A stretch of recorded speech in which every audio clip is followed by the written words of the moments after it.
네, 오늘 우리 요한계시록 6장 말씀을 우리 같이 보도록 하겠습니다. 우리 1장부터 요한계시록 말씀을 같이 살펴보고 있는데요. 오늘도 해야겠죠. 우리 1장부터 3장까지는 이 땅에 있는 교회에 대한 말씀이었고, 4장과 5장은 하늘에 있는 교회, 하나님의 보좌와 그곳에 있는 천상의 존재들을 보았습니다.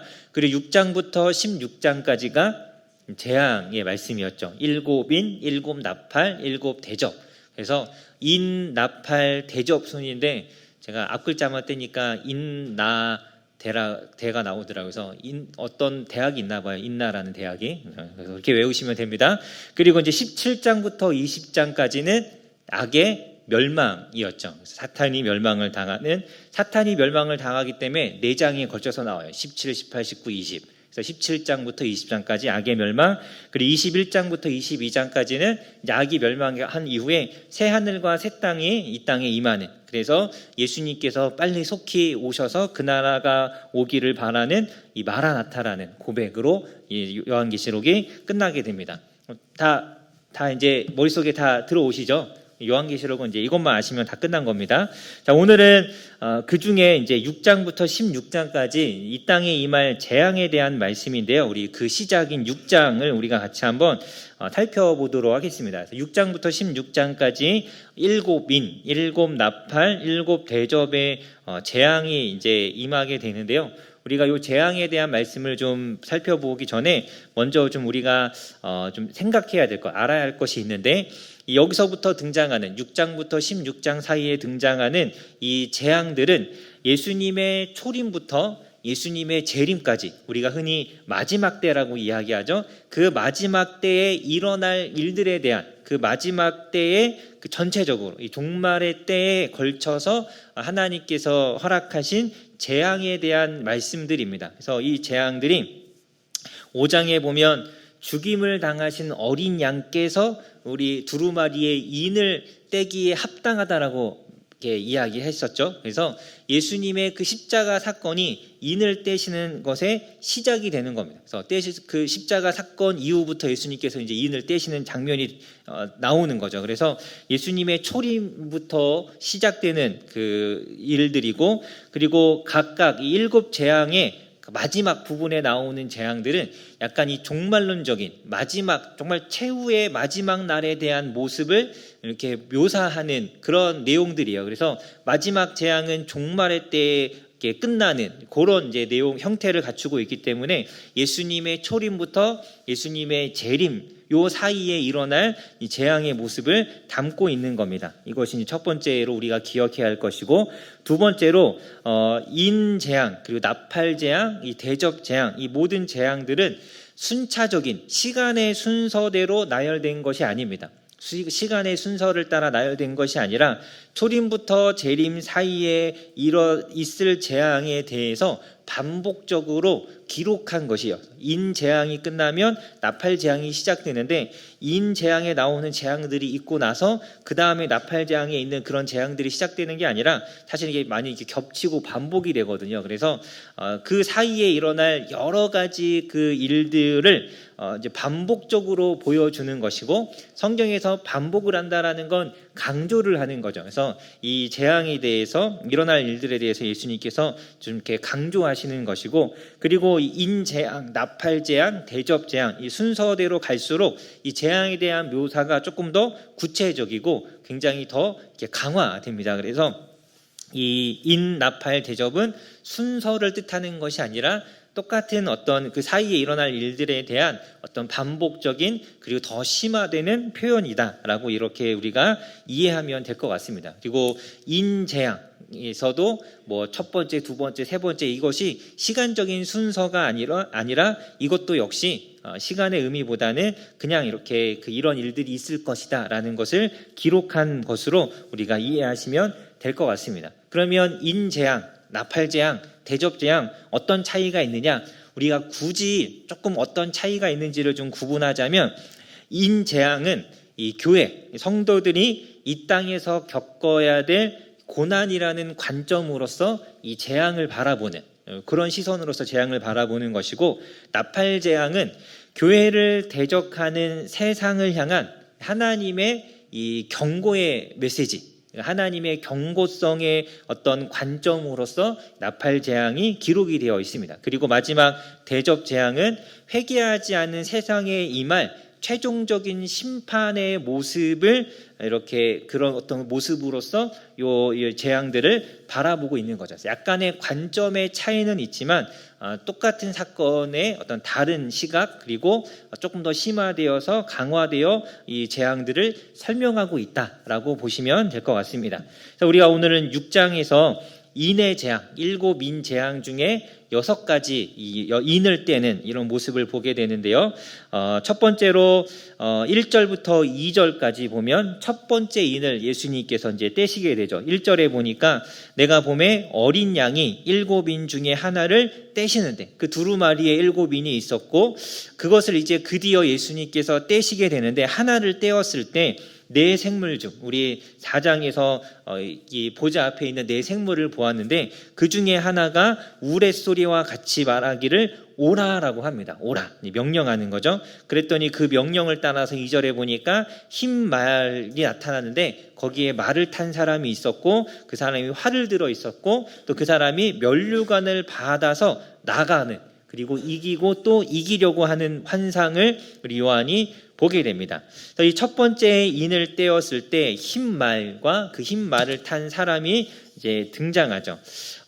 네 생물 중에 하나가 오라라는 명령으로 이 재앙을 가진 사람이 나타나는데, 이것은 이제부터 시작되는 이 땅에 임하는 모든 재앙들이 하나님의 어떤 이 통제, 하나님의 이 허락하심 가운데 시작된다라는 그러한 의미입니다. 그러니까 이 땅에서 우리가 겪는 여러 가지 고난이나 이 재앙들이 그냥 막 일어나고 정말 우리가 두려워해야 할 것이 아니라 하나님께서 그 재앙조차도 통제하고 계시다라는 것을 잘 보여주는 거죠. 하나님께서 내 생물을 통해 와라 라고 해야지만 재앙이 일어나는 겁니다. 흰 말을 탄 사람이 나오는데 흰 말, 그리고 그가 들고 있었던 활, 그리고 면류관, 이 모든 것들은 싸워서 이기는 것과 관련이 있어요. 흰 말은 전쟁에서 승리한 사람들이 타는 말이고, 활은 힘을 강조하는 것이고, 면류관도 경기에서 이겼을 때 씌워주는 그 면류관을 뜻합니다. 그래서 이 흰 말과 활과 면류관은 강력한 힘을 가지고 이기는 그런 모습을 보여주는 것이죠. 그리고 또 심지어 이 말 탄 사람이 이기고 또 이기려 한다라고 하죠. 이미 이겼는데 또 이기려고 하는 이제 이런 모습을 보여줍니다. 그래서 이 흰 말을 탄 사람이 누구냐? 이 흰 말을 탄 사람은 결론부터 말씀드리면 강력한 힘을 가진 아마 악한 통치자, 권력자를 이제 상징한다고 보시면 돼요. 그러니까 우리 세상의 어떤 독재자들, 아니면 옛날에 과거에 강력한 힘을 가지고 막 여러 나라들을 정복해 갔던 그런 사람들이 있잖아요. 그런 왕들. 그런 사람들에 의해서 많은 사람들이 죽임을 당하고 억압을 받고, 자기네 나라는 평화롭고 안정적일지 모르지만 이 포악한 통치자에 의해서 이웃 나라들은 고통을 받는 그런 어떤 이 재앙들, 그리고 심지어 이 포악한 통치자는 자기의 민족도 괴롭게 할 수 있죠. 악한 통치자에 의해서 억압받고 백성들이 착취당하는 일들도 많이 일어납니다. 그래서 이기려고 하는, 승리에 대한 갈구함이 있는 이런 모습이 어떤 자신의 만족과 자신의 유익을 위해서 자기가 가진 힘을 휘두르는 악한 통치자의 모습을 상징하는 것이죠. 그래서 우리 과거에 엄청 과거로 가지 않아도 우리 세계 1차 대전, 2차 대전이라고 하는 이런 거에도 악한 통치자들에 의해서 일어나는 전쟁들이 많이 있었죠. 그런 어떤 이 안타까운 일들, 지금도 우리 아프리카 같은 데 가면 이 어떤 권력을 잡은 사람의 그 악함 때문에 많은 사람들이 학살을 당하고 내전이 일어나고, 이런 일들이 지금도 일어나고 있고, 우리 가까이에는 저 북한도 정말 이 악한 어떤 통치자에 의해서 많은 사람들이, 또 특히 많은 그리스도인들이 핍박을 받고 있죠. 그래서 첫 번째 재앙은 악한 통치자에 의해서 일어나는 재앙입니다. 가끔 이제 흰말을 탄 사람을 그리스도, 예수님, 메시아로 해석하는 사람들도 있어요. 왜냐하면 이 요한계시록 19장에 가면 흰말을 탄 사람이 등장하는데 예수님을 상징하거든요. 그래서 19장에 흰말 탄 사람이 예수님이니까 여기서도 예수님이다라고 이제 이렇게 해석하는 경우들이 있는데, 근데 여러 가지 이제 앞뒤 문맥을 좀 살펴봤을 때는 예수님이라고 해석하기는 조금 어렵습니다. 왜냐하면 예수님이 방금 인을 떼셨잖아요. 인을 떼고 갑자기 어디 속에 들어갔다가 다시 말 타고 나오고, 이게 좀 말이 안 되고, 또 다시 3절에 가면 말 타고 나왔다가 막 어디 갔다 왔는데 다시 인을 떼러 또 가셔야 돼요. 그러니까 이게 좀 말이 어색하고 말이 안 되기 때문에 예수님이라고 보기가 좀 어렵고, 또 우리 두 번째, 세 번째, 네 번째 인을 뗄 때 등장하는 말 탄 자들은 재앙을 불러오는 자들입니다.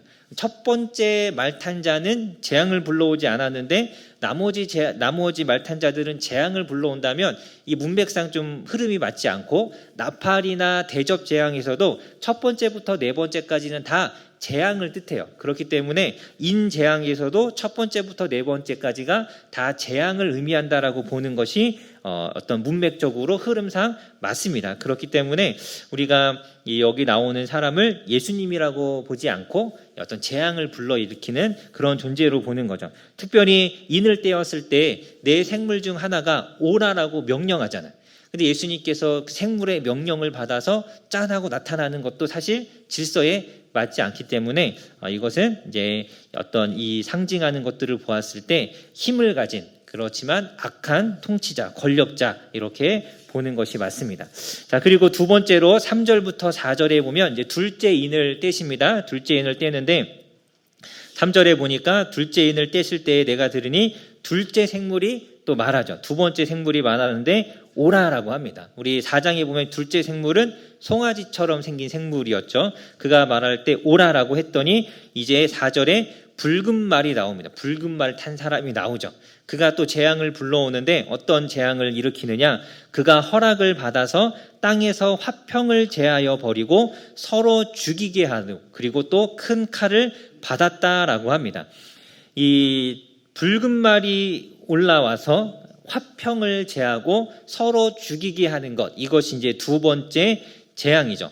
붉은 말 자체가 이 붉다라는 것에서 어떤 피, 이런 것들을 좀 우리가 연상할 수 있고, 큰 칼을 가졌다라는 건 어떤 권세를 부여받았다라는 뜻인데, 그 말탄 자가 허락을 받았다라고 하죠. 이 두 번째 재앙 역시 하나님의 손 아래서 나타나는 것이다라는 걸 분명하게 묘사하는 겁니다.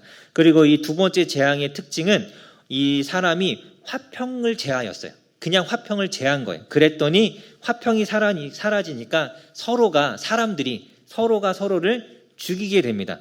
그러니까 이 붉은 말 탄 사람이 사람들을 죽이는 게 아니라 그냥 화평을 제하여 버렸고, 그랬더니 서로가 서로를 죽이게 된 것이죠.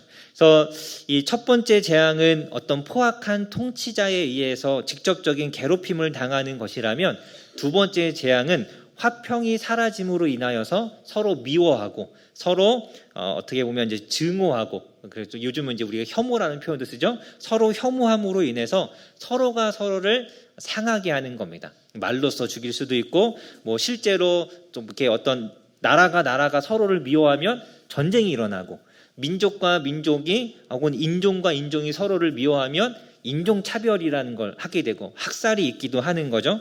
또 뭐 세대 간의 갈등도 서로에 대한 미움에서 시작되는 것들이죠. 그래서 이 모든 것들, 화평을 제함으로 인하여서 그 안에 다툼, 분쟁, 전쟁, 이러한 것들이 일어나게 해서 서로를 죽이게 만드는 것이 두 번째 재앙이죠. 두 번째 재앙. 그래서 이 화평이 사라졌다라는 건 정말 끔찍한 일이라는 걸 우리가 항상 생각해야 합니다.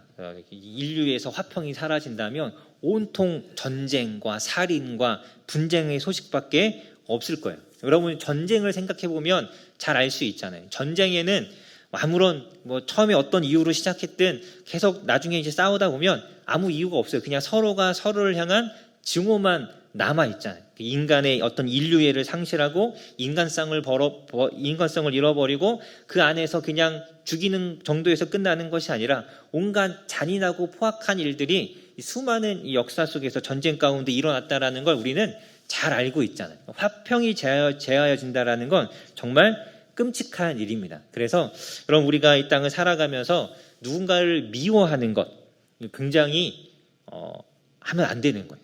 굉장히 하면 안 되는 거고, 절대로 우리가 미워하지 않도록 힘써야 합니다. 뭐 증오, 혐오 마찬가지죠. 특히 요즘 우리가 혐오의 시대라고 부르는데, 절대 어떠한 경우에도 어떤 옳고 그름을 따지는 건 중요하겠지만 그것 때문에 누군가를 미워하거나 혐오하게 되는 그런 일들은 절대 없어야 합니다. 그런 일들은 하나님께서 주시는 것이 아니라 하나님의 손에 의해서 시작이 됐지만 재앙을 주는 자들이 주는 것이죠. 하나님께서 기뻐하시는 모습이 결코 아닙니다. 그래서 여러분, 가정에서 남편과 아내를 미워하는 거 절대로 있어서는 안 되는 일인 거예요. 부모에 대한 어떤 미움, 아니면 형제간에 서로를 미워하는 것, 직장에서 나를 괴롭히는 사람이 있다고 해서 내가 그 사람을 정말 죽이고 싶도록 밉다라고 하는 거, 이런 것도 절대로 우리가 가져서는 안 되는 마음인 것이죠. 그러한 마음이 들어오지 않도록 우리는 힘써야 합니다. 그래서 예수님께서 말씀하시잖아요. 서로 사랑하라고 말씀하시면서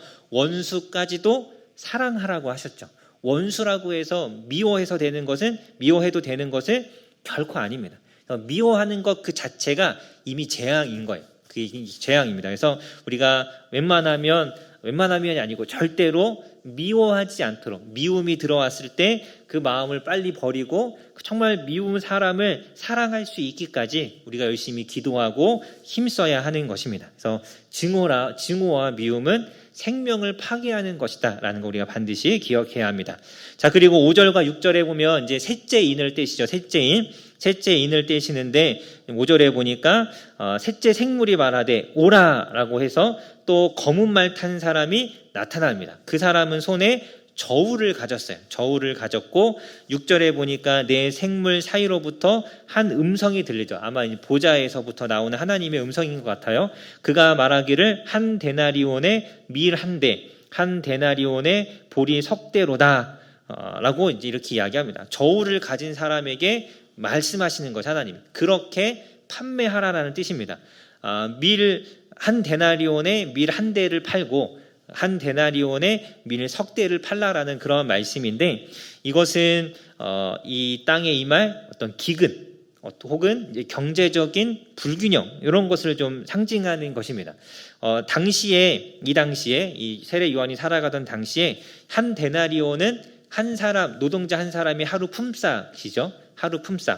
보통 하루 품삯을 받았을 때 5사람 정도가 먹을 수 있는 밀을 살 수 있다고 해요. 근데 여기 보면 한 데나리온의 밀이 한 대인데, 이 밀 한 대라는 것은 우리말로는 이제 한 대라고 번역했지만 한 사람이 하루 동안 소비할 수 있는 양을 뜻합니다.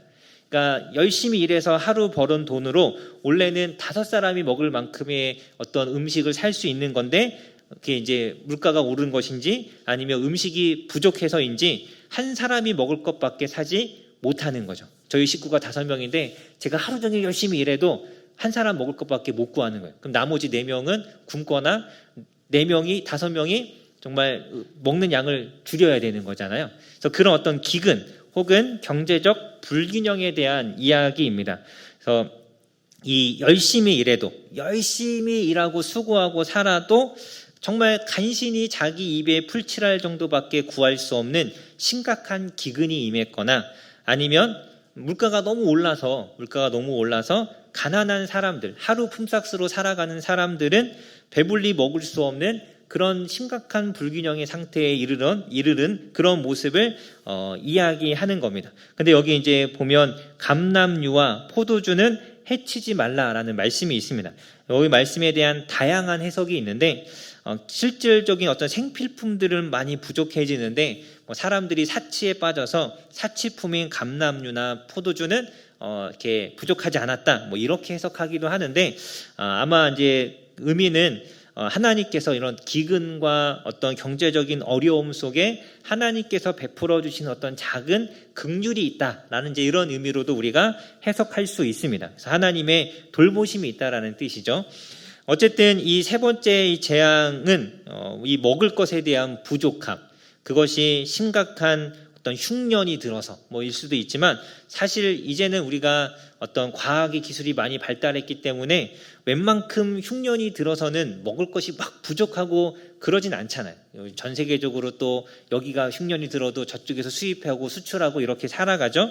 아마 우리 시대에 좀 생각해 본다면 어떤 기근보다는 어떤 이 경제적인 불균형에 의한 이 분배의 어떤 문제 이런 것이 아마 여기에 해당한다라고 볼 수 있을 것 같습니다. 우리도 사실 어제도 이제 먹고 남은 음식이 있지 않으신가요, 여러분?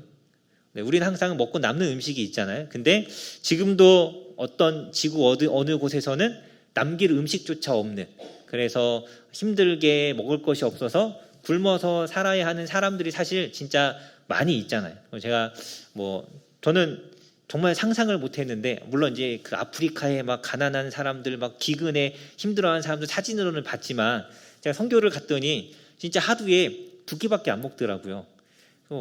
저는 하루에 3끼 먹어도 배가 고픈데 저 사람들은 하루 2끼 먹고 어떻게 살지? 라는 생각이 들 정도로 정말 먹을 것이 없어서 정말 힘들게 사는 사람들이 여전히 우리 이 지구에 많이 있잖아요. 어느 쪽은 풍족해서 넘쳐나서 남아서 썩어가는데 한쪽은 없어서 굶어야 하는 그러한 사람들이 사실 지금 이 시대에도 있습니다. 그래서 이런 어떤 이 먹을 것에 대한 재앙, 이런 것들이 여기 3번째 인에 해당하는 것이라고 할 수 있습니다. 그래서 우리가 이런 것들을 좀 생각한다면 우리가 좀 더 아껴야겠죠. 낭비하지 않아야 할 것이고 이렇게 사치하는 것도 사실은 좀 조심스러운 겁니다. 어딘가에서는 정말 옷 한 벌이 없어서 괴로워하는 사람들이 있다라는 걸 우리가 생각하면 조금 더 우리가 아끼고 또 좀 잘 이렇게 모아서 가난한 사람들을 좀 돕고 또 이런 선교지에 우리가 또 후원하고 하는 것에 더 힘쓰는 것이 우리가 가져야 될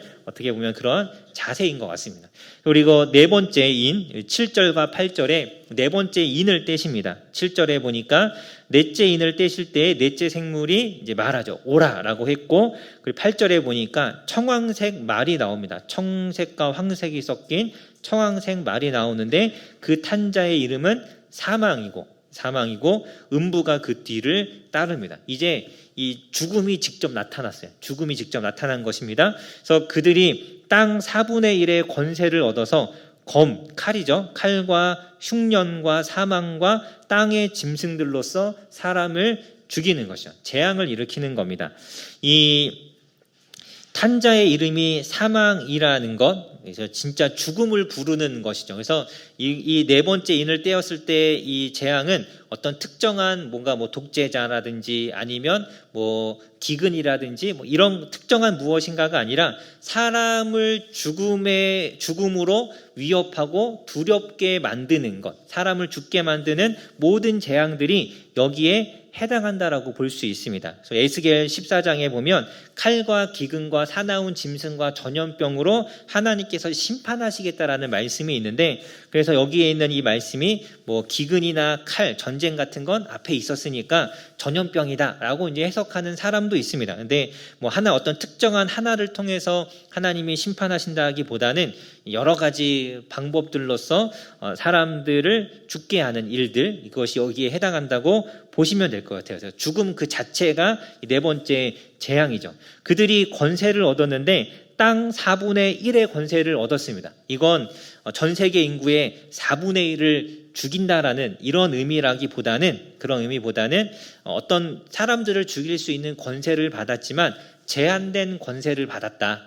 전체를 다 자기 마음대로 할 수 없고 하나님이 허용하신 범위 안에서만 그 권세를 행할 수 있다. 이런 의미로 우리가 보면 될 것 같습니다. 그래서 그들이 사람들을 죽일 권세를 받았지만 굉장히 제한적이에요. 그렇기 때문에 우리가 이 죽음에 대한 위협을 두려워할 필요는 없는 것이죠. 하나님께서 통제하고 계시고, 무엇보다 세상 사람들은 죽음을 굉장히 두려워하잖아요. 죽음을 두려워하고 내가 죽으면 어떻게 하나 이런 걱정을 하는데, 우리는 그런 죽음을 두려워할 필요가 없는 사람들이죠. 우리에게는 부활의 소망이 있습니다. 제가 그 친구가 한 명 있는데 연락을 하고 지내는 친구는 아니에요. 어쩌다 한번 10년 만에 만났던 친구가 있어요. 한 10년 전에 10년 만에 만났던 친구가 있는데, 이 친구가 저를 만나서 그런 이야기 하더라고요. 자기가 이렇게 정말 이렇게 뭐 취업 준비하면서 열심히 공부도 하고 막 이렇게 뭐 면접도 보고 하면서 이렇게 그 자취하면서 살았는데 어느 날 너무 심하게 아팠대요. 정말 자기가 생각하기에 내가 이러다가 죽겠다 생각이 들 만큼 너무 아팠대요. 혼자 자취하면서 아파보신 분은 알겠지만 병원 가기도 힘들거든요. 아파갖고. 혼자 끙끙끙 앓다가 간신히 살았어요. 한 2, 3일 앓았대요. 그리고 나서 이 친구가 무슨 생각이 들었냐면 내가 이러다가 진짜 죽었으면 어떻게 되는 거지? 라는 생각이 들더래요. 죽음이 너무 무서운 거죠. 그래서 이 친구가 이게 죽으면 내 인생은 뭐가 되고 내 가족들은 뭐가 될까 생각하다가 내가 죽어도 죽음이 의미 없지 않으려면 뭘 하면 좋을까 생각하다가 생각한 게 생명보험을 들어야겠다.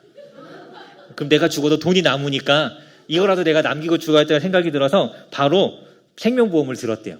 그리고 이 생명보험을 들고 끝난 게 아니라 본인이 보험 설계사가 됐어요. 다니면서 이렇게 살다 죽으면 어떡하냐, 돈이라도 남겨야 된다고 다 생명보험 들라고 막 이렇게 해서 그것 때문에 저를 찾아왔더라고요. 저한테 생명보험 들라고 해서 저는 죽음이 하나도 두렵지 않은데 별로 걱정도 안 되는데 저한테 그러더라고요. 그래서 그거 이제 보면서 사람이 죽음에 대한 두려움과 공포가 얼마나 큰가에 대해서 다시 한번 좀 생각할 수 있었던 것 같아요. 여러분, 사람들은 죽음을 두려워하잖아요. 죽지 않으려고 이것도 하고 저것도 하죠. 하지만 우리는 죽음을 두려워하는 사람들이 결코 아니죠. 육신은 죽더라도 우리의 영혼은 영원한 생명을 가지고 있다는 걸 우리가 알고 있고, 또 우리의 육신이 죽지만 주님이 오실 때 다시 부활할 것도 우리는 믿잖아요. 여러분, 우리가 결코 이 죽음이라는 것을 두려워하지 않아야 합니다. 그래서 어떤 죽음의 위협 때문에 어떤 타협을 한다든지 믿음을 포기한다든지 이러한 일은 결코 없어야 하는 것이죠. 그래서 죽음이 권세를 받아서 사람들을 위협하고 실제로 죽이지만 거기에 결코 우리의 믿음은 흔들려서는 안 되는 것입니다. 그래서 우리 첫 번째부터 넷째 인까지 인을 떼면서 말탄자가 나타나고 재앙이 임하는 것을 살펴봤습니다. 첫 번째는 흰 말이어서 악한 통치자, 두 번째는 붉은 말이었죠. 화평을 제하고 전쟁을 일으키고, 세 번째는 검은 말이었는데 이 기근, 어떤 경제적인 불균형에 의한 어떤 이 굶주림, 이것이 세 번째였고, 네 번째는 청황색 말, 그래서 어떤 이 죽음 자체, 죽음에 대한 공포와 두려움이었습니다. 그래서 요 네 가지를 어떤 신학자의 말을 좀 빌려서 표현하자면 이 네 가지는 이 땅에 존재하는 악의 네 가지 얼굴이라고 할 수 있습니다. 이 땅에 존재하는 죄와 악의 네 가지 얼굴이죠. 첫 번째는 악한 권력을 통해서, 두 번째는 미움과 혐오를 통해서, 세 번째는 어떤 경제적인 불균형을 통해서, 네 번째는 죽음에 대한 두려움을 가지고 우리가 죄를 짓도록 우리를 유혹하고 우리를 시험하는 것들입니다. 여러분, 우리는 이런 어떤 세상을 살면서 이러한 문제들, 이러한 재앙들을 마주했을 때 우리가 오늘 방금 말씀을 나눈 것처럼 이 모든 것들이 하나님 손 안에서 이루어지는 일임을 우리가 항상 기억하고 그것 자체를 두려워하지 않아야 돼요. 권력에 대한 위협이 있다든지 아니면 어떤 미움과 혐오에 대한 유혹이 찾아온다든지 이런 것들을, 어떤 불안과 두려움들을 이렇게 불안과 두려움에 휩싸여서 우리가 흔들리지 않도록 항상 힘써야 합니다. 항상 우리 믿음과 신앙을 견고하게 잘 세워야 하는 것이죠. 절대로 어떤 권력에 휘둘리지 않는 것, 이거 정말 중요한 것이고, 두 번째로 어떤 그 미움과 혐오, 어떤 내 감정을 이기지 못하거나 어떤 그런 분위기에 휩쓸려서 똑같이 그 흐름을 따라가거나 하지 않도록 우리가 잘 분별해야 합니다. 내가 정말 저 사람을 사랑하는 마음으로 하고 있는 것인지 아니면 미워하는 마음, 증오, 혐오의 마음으로 내가 이 자리에 있는 것인지, 이걸 우리가 잘 분별해서 만약에 내가 미움과 혐오를 가지고 그 자리에, 어떤 자리에 서 있는 거라면, 그 자리에 누군가 다투고 있다면 당장 멈추어야 합니다. 당장 멈춰요. 그래서 육아를 할 때도 제가 이제 자주 하는 이야기, 저도 잘 그러지 못하지만 애들과 있으면 화가 날 때가 있잖아요. 막 화가 나는데 이 아이가 너무 화가 나서 이 아이가 미워서 야단치는 건 안 되는 거예요. 그러면 참아야죠. 감정이 다 가라앉고 옳고 그름을 잘 분별해서 말할 수 있을 때 해야 하는 겁니다. 그게 맞는 거죠. 우리가 이제 그러지 못하는 경우들이 많은데, 사람들하고 다툴 때도 마찬가지예요. 내 감정에 못 이겨서 막 다투는 것이 아니라, 그렇다면 그 자리를 피하든지 다툼을 멈추고 감정이 다 정리되고 정말 차분한 마음으로 옳고 그름을 잘 이야기하고 할 수 있을 때 이야기하는 것, 그게 맞는 겁니다. 그래서 그런 유혹들 우리 피해야 하고 잘 분별해야 하는 것이고, 어떤 경제적인 불균형의 문제들 우리가 사치하고 또 있는 거 풍족한 거 너무 감사한 일이지만 그것을 낭비하는 일이 없어야 하고, 오히려 많이 가지고 있음에도 불구하고 더 욕심을 내서 더 가지려고 하는 것들, 이런 것들을 조심해야 할 것이고, 내가 가진 것을 나누는 것을 전혀 우리가 아까워하지 않는 그런 마음들을 가져야 합니다. 그래야 이런 유혹들을 우리가 이겨낼 수 있는 것이죠. 또 이 죽음에 대한 두려움, 우리 아까 말씀드린 것처럼 우리에게는 부활의 소망이 있잖아요. 사도 바울이 고백한 것처럼 내가 살아도 주를 위한 것이고 죽어도 주를 위한 것이다 라는 이 믿음을 가지고 우리가 이 땅을 살아간다면 이런 재앙과 이런 위협과 이런 시험에 우리는 결코 넘어지지 않을 것입니다. 그래서 우리가 그러한 믿음을 가져야 합니다. 자, 9절부터 보면 이제 다섯째 인을 떼십니다. 이제 9절부터는 조금 달라요. 앞에 네 가지는 임하는 재앙이었다면 9절은 조금 다른데, 다섯째 인을 뗄 때 보니까 하나님의 말씀과 그들이 가진 증거로 말미암아 죽임을 당한 영혼들이 제단 아래에 있었다라고 합니다. 이 하나님의 말씀 그리고 그들이 가진 증거라는 건 복음이죠.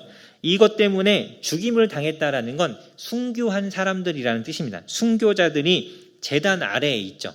그 제단 아래, 이 제단은 땅에 있는 제단이 아니라 하늘에 있는 제단이겠죠. 죽은 사람들이 어떻게 이 땅에 있는 제단 아래에 있을 수가 있겠습니까?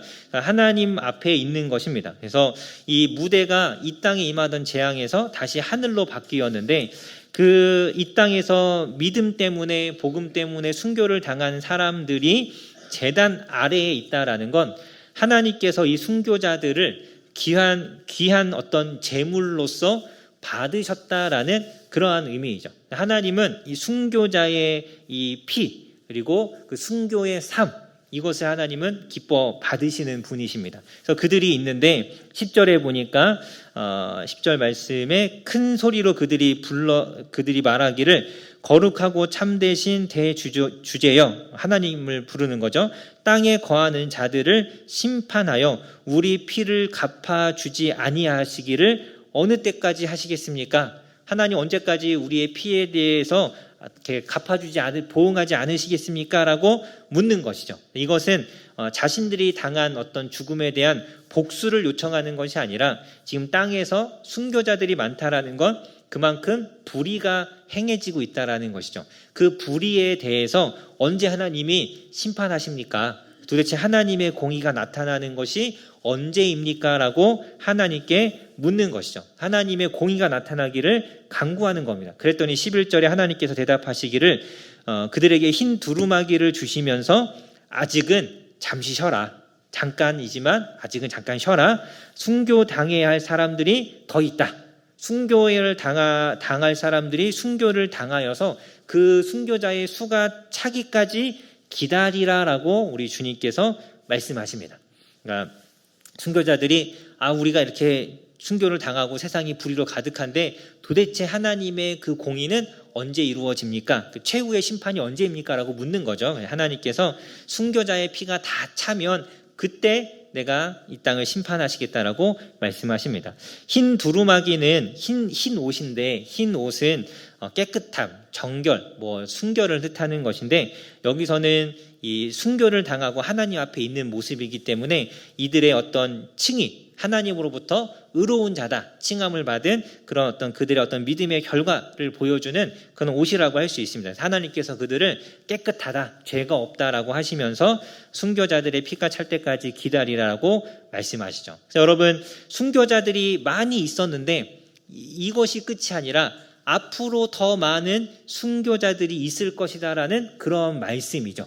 그런 말씀입니다. 예수님의 십자가 사건 이후로 지금까지 항상 언제나 순교자들이 있었어요. 우리가 편안한 어떤 신앙생활을 하고 있지만 그렇다고 해서 지금은 순교자가 없느냐? 그렇지 않죠. 2024년 10월부터 2025년 9월까지 이 한 선교단체에서 낸 통계에 의하면 2025년도에 전 세계에서 집계된 순교자가 4,849명이래요. 지금도 1년에 거의 5,000명 가까이 되는 사람들이 믿음 때문에 순교를 당하는, 죽는 거예요. 그러니까 뭐 믿음 때문에 감옥에 gat히거나 재산을 몰수당하거나 이걸 다 합치면 대략 한 2만 얼마, 그래서 한 3만 명 정도가 나온다고 합니다. 그러니까 지금도 어느 곳에서는 믿음 때문에 핍박을 당하고 심지어 순교를 당하는 사람들이 있는 거잖아요. 이 4,000명, 4,800명을 날로 계산하면 우리 365일이니까 하루에 10명이 넘는 사람들이 지금도 순교를 당하고 있는 것이죠. 그래서 여러분, 이 순교자들의 피가 지금까지도 있어 왔고 앞으로도 있을 거예요. 앞으로도 있겠죠. 그래서 아마 우리가 그런 사람이 될 수도 있습니다. 뭐 지금은 너무 편안하게 신앙생활할 수 있지만, 그래서 우리가 항상 이런 것들을 기억하며 살아가야 합니다. 그래서 우리가 물론 이 땅을 살아가면서 육신의 생명을 내어놓는 순교를 하진 않겠지만, 우리 예수님이 분명하게 말씀하셨죠. 자기를 따르려거든 자기를 부인하고 자기 십자가를 지고 나를 따르라 하시잖아요. 그러니까 나를 죽이는, 그러니까 어떤 육신을 죽이진 않더라도 내 생각, 내 고집, 내 자존심, 내 자아를 죽이는 이 순교의 삶을 우리는 여전히 살아가야 합니다. 그 순교자의 피와 그들의 영혼을 우리 하나님께서 귀하게 여기시죠. 흰 두루마기를 입히시면서 맞아 주십니다. 그래서 우리가 이 인류의 역사 속에 교회를 잘 돌아보면 항상 이 하나님의 나라 그리고 교회는 바로 자기를 죽이는 자들, 자기의 목숨을 아끼지 않고 내어놓는 자들을 통해서 세워졌다라는 것을 우리는 잊지 않아야 합니다. 하나님의 예루살렘에 오순절 성령이 임한 이후부터 항상 순교자들이 있어 왔어요. 스데반이 죽었고 사도 야고보가 순교를 당했고 그 시대에 많은 예수님의 제자들이 다 순교를 당하고 많은 그리스도인들이 핍박을 당했죠. 그 이후에도 마찬가지입니다. 하나님의 나라는 항상 이 순교자들의 피를 통해서 세워져 왔어요. 그래서 여러분, 우리가 순교의 각오, 이게 그러니까 목숨을 내어놓는 순교뿐만 아니라 내 삶을 포기한다든지 내 어떤 자아를 내가 죽인다든지 내 자존심을 꺾는다든지 이런 순교의 마음과 자세가 없이는 결코 우리도 하나님의 나라를 세워갈 수 없습니다. 교회가 세워지는 데에도 그 수많은 그런 어떤 육신의 순교뿐만 아니라 이 자신을 죽이는 그런 헌신과 희생이 없이는 결코 교회는 세워질 수 없는 것이죠. 그래서 여러분, 우리가 하나님 앞에 이 순교의 마음으로 살아갈 때, 그럴 때 우리가 하나님의 나라를 세우는 하나님의 일꾼으로서 쓰임받을 수 있다는 걸 항상 기억해야 합니다. 그리고 말씀에 보면 하나님께서 막 흰 두루마기를 직접 쫙 입혀주시면서 맞이해 주시잖아요. 얼마나 아름답고 영광스러운 모습입니까? 이 순교의 기회가 남아있다는 건 은혜입니다. 은혜. 이 하나님 앞에 영광스럽게 설 수 있는 기회가 우리에게도 남아있는 것이죠. 그래서 여러분, 우리가 이것을 놓치지 않아야 돼요.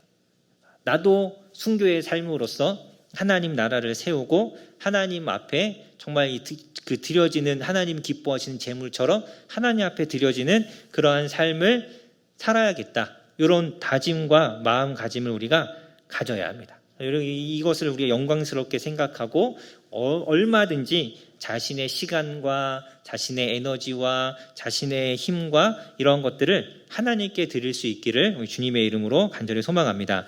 특별히 우리 말씀해 보면 이제 그 수가 차기까지라고 하나님께서 말씀하시죠. 순교자들이 있는데 그 순교자들이 순교를 당하는 것이 이것이 그냥 막 무작위로 일어나는 것이 아니라 하나님께서 이것들을 지금 통제하고 계신 거예요. 그 수가 차면 끝나도록 하나님께서 살피고 보고 계시는 거죠. 그래서 순교조차도 하나님의 주권 아래서 하나님의 허락하심 가운데서 일어나는 일들입니다.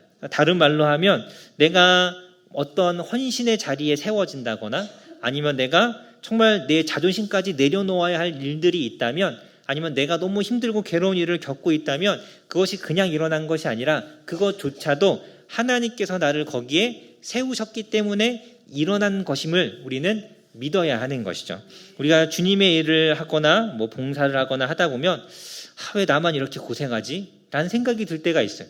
그냥 왜 나만 고생하는가 생각할 것이 아니라 하나님께서 나를 그런 이 큰 정말 너무나 힘든 헌신의 자리에 세워주셨다라고 우리가 생각하고 그 맡겨진 일에 우리가 최선을 다해야 하는 것이죠. 이 땅에서 어떤 어려움을 당하거나 시험을 당하거나 고난을 당할 때도 마찬가지입니다. 하나님께서 우리를 그 자리에 세워주신 것, 허락하신 것이고 그것을 통해서 우리의 순교, 우리의 헌신, 우리의 이 희생을 하나님께서 기뻐 받으시는 겁니다. 그래서 그런 마음으로 우리에게 맡겨진 일들을 우리가 잘 감당해야 하는 것이죠. 우리 이제 광고 시간에 토요일날 교회 청소 제가 광고했는데 점점 교회 청소하는 사람이 줄어들고 그래서 정말 내가 청소해야 될 게 더 많아지면서 왜 나만 이렇게 청소하는 거 내가 무슨 청소부야? 이럴 게 아니라 그것조차도 순교의 마음으로 더 많이 오시라고 하는 얘기입니다. 네, 그렇게 우리가 감당하는 것입니다. 그래서 교사로서 내가 섬기고 봉사하는데 애들이 내 마음 몰라주고 내 얘기 하나도 안 들어주고 다 내가 얘기할 때마다 딴 데 보고 딴청하고 막 그렇게 해도 그것도 하나님께서 주신 은혜인 거죠. 그 자리에 있다라는 것. 내 자존심 막 구겨지고 막 내 성질을 내가 다 죽이고 이런 것들이 다 우리가 하나님 앞에 순교의 삶을 살아가는 것이죠. 그래서 그런 자리가 주어졌을 때 내가 살아있으면 그 자리에 있을 수 없잖아요. 뛰쳐나가죠. 내가 이런 대접 받으려고 교회 왔냐 그러면서 뛰쳐나가면 그 하나님이 주실 은혜와 영광은 놓치는 겁니다. 그래서 여러분 우리가 피할 것이 아니라 힘들어도 감내하는 그런 믿음의 삶을 우리가 살아가야 하는 것이죠. 그래서 일할 수 있는 것, 주님을 위해서 수고할 수 있는 것 결코 우리가 놓치지 않아야 합니다. 자, 그리고 12절부터 17절까지 이제 여섯째 인을 떼십니다. 여섯째 인을 떼시는데 잘 보면 천재지변이 일어나요. 천재지변. 우리 12절에 보니까 여섯째 인을 떼셨더니 큰 지진이 나고 해가 검게 변하고 달은 피같이 붉게 변했습니다. 여러분 하늘의 해가 까매지면 여러분 일식을 얘기하는 게 아닙니다. 까매지면 이 온 세상이 어두워지겠죠. 이 얼마나 무서운 일이에요. 그리고 심지어 달이 피처럼 변했다. 그러면 밤에 이 세상이 다 빨갈 거 아니에요. 이 보는 것 자체가 공포죠. 굉장히 두려운 일들이고 13절에 보면 하늘의 별들이 땅에 우수수 떨어집니다. 이 무화과 나무가 바람에 흔들려서 열매가 떨어지는 것 같다라고 하는데 우리가 무화과 나무가 땅에 떨어지는 걸 본 적이 없으니까 좀 쉽게 생각하면 겨울 넘어갈 때 그 단풍잎들이 바람 확 불면 싹 떨어지는 이런 거 생각하시면 될 것 같아요. 그렇게 하늘에서 별들이 우르르 떨어지고 14절에 보면 하늘이 두루말리 말리는 것처럼 떠나갑니다. 이렇게 말려서 하늘이 갑자기 사라지고 그리고 산과 섬이 제자리에서 옮겨집니다. 자고 일어났더니 제주도가 강릉에 와 있고 막 그런 일들이 일어나면 이게 얼마나 놀라운 일이 이게 무슨 일이지? 치악산이 갑자기 사라지는 거예요. 저기 서울에 가 있고 막 이런다면 이 정말 이 무슨 일인가 싶죠. 그런 일들이 일어납니다. 그래서 15절에 보니까 땅의 임금들, 왕족들, 장군들, 부자들, 강한 자들, 그러니까 힘 있는 사람들조차도 두려워 떨고 종과 그리고 자유인들도 두려워 떨어서 온갖 숨을 자리에 다 숨어 들어가죠. 하나님의 이 심판의 때가 이르면 아무리 힘 있는 사람도 다 소용없습니다. 힘이 있거나 힘이 없거나 모두가 두려워할 수밖에 없는 날이 이르는 것이죠. 16절에 산들과 바위에게 말하여서 우리 위에 떨어져라. 그래서 보좌에 앉으신 이의 얼굴과 그 어린 양의 진노에서 우리를 가리라라고 합니다. 이 우리 위에 떨어지라는 건 우리 위에 있어서 우리를 가려달라는 이야기가 아니라 차라리 나를 죽여달라는 이야기죠. 이 하나님의 심판이 너무 무섭고 두려워서 차라리 죽는 게 낫겠다라고 생각을 할 만큼 그 마지막 때의 하나님의 심판은 무서운 것입니다. 무서운 것.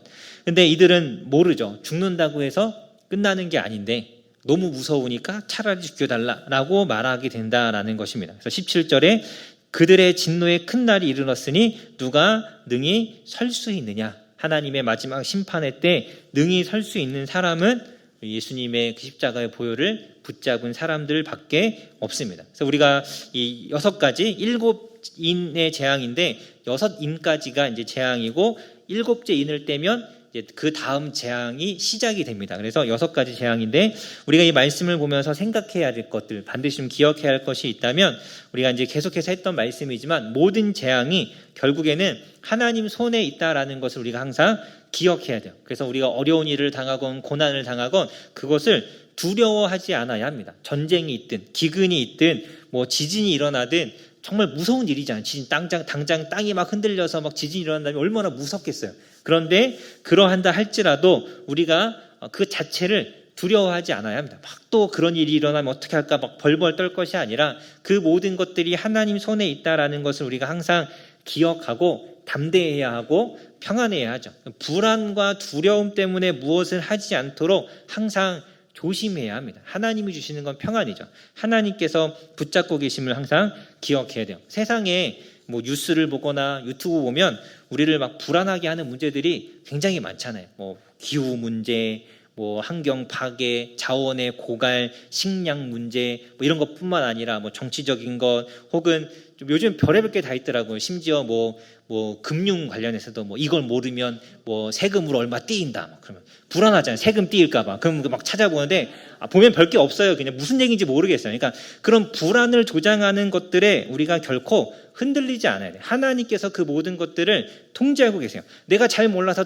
세금이 떼었다. 내가 불합리하게 세금이 더 떼었다. 그래도 그것조차도 하나님 손에 있다라는 걸 우리가 믿어야죠. 우리가 억울하게 빼앗겼으면 채워주시겠죠. 그런 마음을 가지고 우리가 살아야지 이거 이렇게 되면 어떡하지 막 이렇게 두려워서 벌벌 떠는 것은 그리스도인의 삶의 모습이 결코 아닙니다. 그것이 뭐 정치적인 문제든 그것이 어떤 전쟁과 관련된 문제든 다 마찬가지입니다. 하나님 손에 있다라는 걸 우리가 믿고 절대 두려워하지 않아야 합니다. 그리고 정말 중요한 것은 재앙보다, 이 땅에 임하는 재앙보다 더 무서운 것이 있다라는 걸 우리가 반드시 기억해야 돼요. 오늘 이 말씀에 보면 이 사람들이 재앙이 너무 무서워서 벌벌벌 떨잖아요.